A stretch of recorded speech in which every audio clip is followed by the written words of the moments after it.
முழு பூசணிக்காவை சோத்துல மறைக்கிறது அப்படின்னா ஒரு பெரிய தப்பை செஞ்சுட்டு அதை மறைச்சிட்டாங்கன்னு அர்த்தம். அப்படிதானே நம்ம நினைச்சிட்டு இருக்கோம். ஒரு 4 தலைமுறைக்கு முன்னாடி ஒரு ஊர்ல ஒரு பெரிய ஜமீன்தார் இருந்திருக்கிறார். ஒரு வீட்டுக்கு பக்கத்துல ஒரு ஏழை குடியானவர் இருக்கிறாரு, ஒரு குடிசையில இருக்கிறார். அந்த குடிசைக்கு மேல பூசணி கொடி படர விட்டுருக்கிறார். அதுல பெரிய பூசணிக்காய் வந்திருக்கு. இந்த பணக்காரருக்கு பூசணிக்காய்னா ரொம்ப பிடிக்கும். உடனே இவர் என்ன பண்ணிருக்கணும், காசு கொடுத்து அதை வாங்கியிருக்கணும். இல்லைன்னா அவர்கிட்ட இப்ப அதை கொடுப்பான்னு கேட்டாவது வாங்கியிருக்கணும். யாரும் பார்க்கலன்னு நினைச்சிட்டு பூசணிக்காவை திருடிட்டு போயிட்டார். திருடிட்டு போய் வீட்டில் குழம்பு வைக்க சொல்லி சாப்பிட்டுட்டார். உள்ள எல்லாருக்கும் தெரிஞ்சிருச்சு.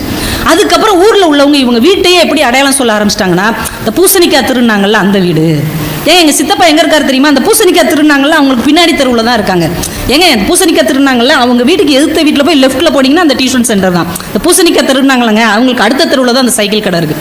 இவங்க வீடையே எப்படி அடையாளமாக வச்சுட்டாங்கன்னா பூசணிக்காய் திருநவங்க வீடுன்னு அப்படி முத்திரை குத்திட்டாங்க. ஒரு தலைமுறையாச்சு, 2 தலைமுறையாச்சு, அவர் போய் சேர்ந்துட்டார். 3 தலைமுறையாகி 4ஆம் தலைமுறை வந்தாலும் அதே பேச்சு தான். லண்டன்ல படிச்சுட்டு வந்திருக்கான் 4ஆம் தலைமுறை பையன். அவன் யாருன்னு தெரியுதா? யாரு? பூசணிக்காய் திருநர்ல அவருடைய 4வது கொள்ளு பேரன் லண்டன்ல படிச்சிருக்கான். அவனுக்கு வாழ்க்கையே வெறுத்துருச்சு. என்னையா என்னைக்கோ ஒருத்தர் யாருன்னே எனக்கு தெரியாது, அவர் செஞ்ச தப்புக்கு என்னையும் இந்த பூசணிக்காய் விரட்டிட்டே வருது அப்படின்னு ரொம்ப வெறுத்து போய் அவங்க ஊருக்கு ஒரு பெரிய மனிதர், ஒரு துறவி மாதிரி ஒருத்தர் வந்திருக்கிறார். அவர்கிட்ட போய் இவன் கேட்டிருக்கான், இதுல இருந்து எப்படி தப்பிக்கிறது அப்படின்னு. உடனே அந்த பெரியவர் சொல்லியிருக்கிறாரு, டெய்லி ஒரு 10 பேருக்கு சாப்பாடு போட முடியுமா இலவசமா? 50 பேருக்கு சாப்பாடு போடுறேன், தாராளமாக போடுறோம், வசதி இருக்கு. சரி, இன்னையிலேருந்து ஒரு 50-60 பேருக்கு மத்தியான சாப்பாடு இலவசமாக போடு அப்படின்ட்டார். உடனே இவர் ஊரை கூட்டி எல்லாரும் மத்தியானம் நம்ம வீட்டில் வந்து சாப்பிட்ருங்க, டெய்லி சாப்பாடு 50 பேருக்கு, ஆதரவு இல்லாதவங்களுக்கு, அனாதைகளுக்கு, ஏழைகளுக்கு இலவச சாப்பாடுன்ட்டார். டெய்லி அவங்க வீட்டில் மத்தியானம் 50 பேர் 60 பேர் எல்லாம் போய் சாப்பிட்டுட்டு இருக்காங்க. 10 நாள் தான் ஆயிருக்கு, 10 நாள் தான். அதுக்கப்புறம் அவங்க வீடு என்ன சொல்லியிருக்காங்க, டெய்லி சோறு போடுவாங்களங்க, அவங்க வீட்டுக்கு பின்னாடி தான் எங்கள் பெரியப்பா இருக்காரு.